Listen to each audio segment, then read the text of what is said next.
Hello, hello mga ka-Asialink and welcome to Asialink TV, ang palabas tungkol sa mga simpleng simula hanggang mga malalaking tagumpay. Ready na ba kayo? Today's episode is all about getting the support you need to grow. Kasama natin ang isa sa top loan consultants from Asialink, Miss Eileen Minsa. Kilala sa kaniyang malasakit, diskarte at kakayahang tumulong sa kapwa Pinoy na makuha ang puhunan para sa pangarap nila. Kung gusto mong malaman kung paano makakuha ng loan without stress or kung anong mga tips ang dapat tandaan bago mangutang, this one's for you.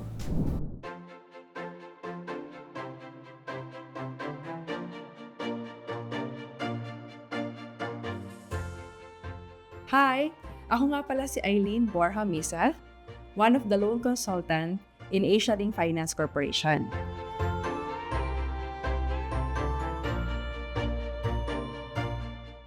Bilang loan consultant sa Asialink, kami yung tumutulong sa mga Pilipino, whether nasa Philippines or outside the country, to provide immediate cash para doon sa pangangailangan nila gamit lang ang ORCR ng kanilang mga sasakyan or ang titulo ng kanilang mga property.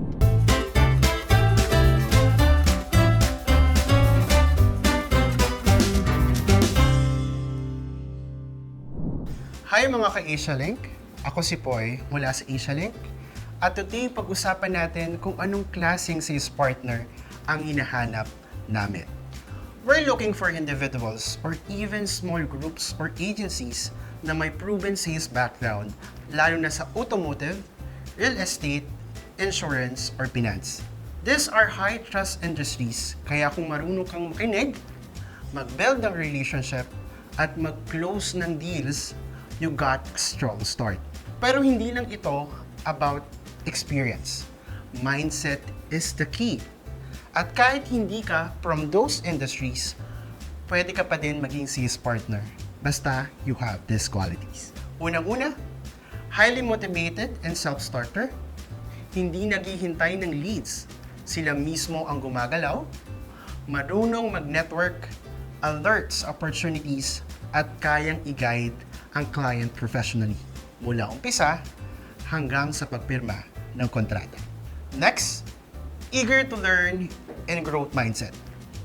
Maraming loan products Asialink, from vehicle financing, doctor's loan, real estate financing, and refinancing. Kaya importante ang willingness to learn. Ang mga partner na nagtatanong, uma-attend ng training, alam na alam ang produkto, proseso, at policies. At mas kayang magbigay ng tamang solusyon sa tamang client. Pangatlo, strong and consistent communicator. Klaro dapat magpaliwanag ng products, requirements, at expectation. Kapag malinaw ang usapan mula simula, mas mabilis at smooth ang proseso para sa client at sa atin. Traveling kasi is everyone's dream, pero it's not our priority before we go to Asialink. Kasi as we all know, when you travel, it will entails cost. Isa kasi sa pinaghandaan lang talaga namin is yung pag-aaral ng daughter ko. Kaya nung malaman ko na may travel incentive si Asialink, isa talaga yon sa nag-inspire, nag-motivate sa aming mag-asawa to really give our best. Sabi ko nga okay na kami sa komisyon, pero getting additional incentive from Asialink will always be our bonus. Nung nag-start kami, we're just a simple couple, simple family. Focus lang kami na everyday living, ganyan, then have our only child na makagraduate talaga. To have a degree. Pero with Asialink, sabi ko nga, bibigay niya kasi sa'yo yung kasipagan mo, yung fruit of your labor. 2019, before the pandemic, December of 2019, we are the recipient of the car loan incentive. A car incentive, nakuha namin yun sa Asialink. Ang galing nga ni Lord kasi come March of 2020, pandemic. Imagine how difficult life is na wala kang sasakyan during pandemic. It's just so heartwarming na makita paano ginamit ni Lord si Asialink para maihanda yung family namin sa ano man yung magiging pangangailangan namin during pandemic. Nagkaroon kami ng sasakyan, And at the same time, kasi meron pa kaming cash incentive, no? So, meron kaming ipon na naitabi. If I'm not mistaken, kami yung unang nakakuha ng 1 million incentive. We got the car incentive not once. And we got travel incentive not once. Lagi siyang more than once yung nakukuha namin with Asialink. So, ganun siya ka-supportive sa mga consultant na talagang binibigay din naman yung best to help them. Bilang loan consultant, I always put myself to the shoe of my client. Number one, I don't take advantage of my client. Sabi ko nga, kapag ayaw niya, hindi ko siya pipilitin. Lagi ko lang sasabihin, itry niyo lang po, i-process natin, and then you decide. I don't decide for my client. Number two, you have to maintain your reputation, your integrity, kasi mahalaga yun sa sales. Siguro isa yun sa dahilan bakit yung mga client babalik at babalik sa'yo. Pangatlo, I'll make sure na hindi masisira si client. For example, nakapag-loan siya. Minsan, lalo sa mga individual client ko, I really took some time to send them a message na, "Sir, thank you for trusting us. A gentle reminder lang po make sure that you will pay on or before your due date. Panatilihin po natin na maganda yung credit standing natin." Kasi at the end of the day, ginamit ka ni Lord para matugunan yung pangangailangan nila. Ginagamit ka rin ni Lord para ma-ensure na hindi nila ikasisira yung loan na kinukuha nila through your assistance. Yung asawa ko, most especially, hindi siya yung tipo ng taong into investment.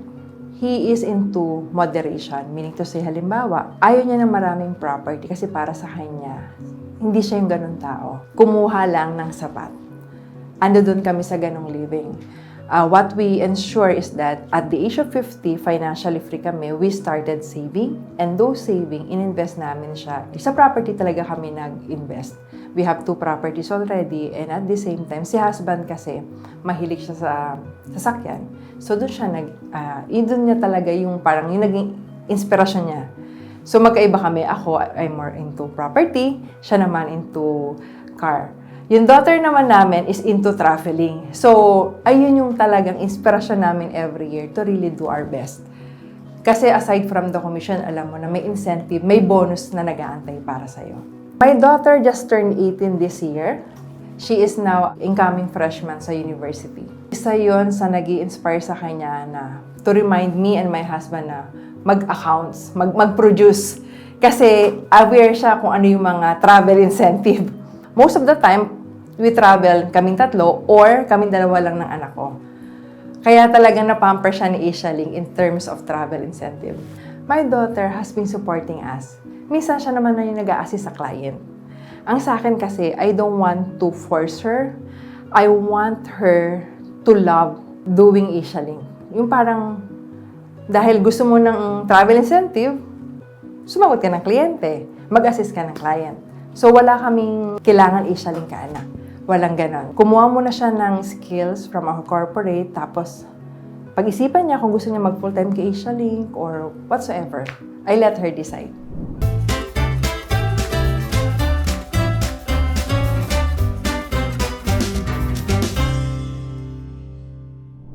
Hello ulit mga ka-Asialink. Tuloy tayo sa sales partner traits. Diligent and responsive. Ayaw ng clients or anyone ng delays. Mabilis sumagot, mag-follow up, at mag-submit ng requirements. Malaking plus yan. Minsan doon pa lang makikita na kung gaano ka-professional at reliable. Seeks and delivers quality. Hindi lang paramihan ng leads, dapat quality din. Ang mahusay na partner ay nagdadala ng applicants na ready, may kompletong requirements, at realistic expectations. Kasama na dito ang basic pre-screening at guidance. Demonstrate integrity and follow standards. Integrity and compliance are non-negotiable. Kung ang gamit ng brand ng tama, magbenta ng ethical, at protektahan ang client information. Kapag lahat transparent at professional, mas tumataas ang tiwala sa Asialink. I-review natin ang solid Asialink sales partner ay motivated and willing to learn, magaling mag-communicate, naghahatid ng quality leads, sumusunod sa standards and compliance. At higit sa lahat, kasama sa goal nating magbigay ng financial empowerment sa mas maraming Pilipino. Ako si Poy, at dito sa Asialink, Hindi lang kami basta nagpapalago ng negosyo. Pinalalago rin namin ito kasama ang mga taong tulad ninyo. Tara, let's build something great together. Una sa lahat, salamat sa AsiaLink. Entire management of AsiaLink, maraming salamat. Naniniwala ako, I am just one of the living testimony how financial freedom is possible with the assistance of AsiaLink. I'm also grateful na sa AsiaLink, open ang management to listen to their partners, to their loan consultant. I am grateful na hindi lang sila nakikinig, they act on it and they make sure na well compensated yung mga partners or yung mga loan consultant. Very seldom that an employee or someone na nasa SIS makakakuha ng ganitong klaseng partner. Talagang pinatunayan ni AsiaLink na iba ang alagang AsiaLink.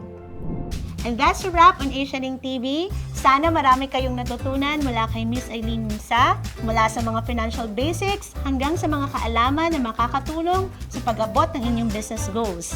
Tandaan, hindi kailangan mag-isa sa mga pag-asenso. May mga handang tumulong gaya ng AsiaLink. Hanggang sa susunod na kwento ng inspirasyon at pag-unlad, ako po si Leah Yap, your host, nagsasabing, kaya mo yan ka AsiaLink. Just take that first step. See you next time!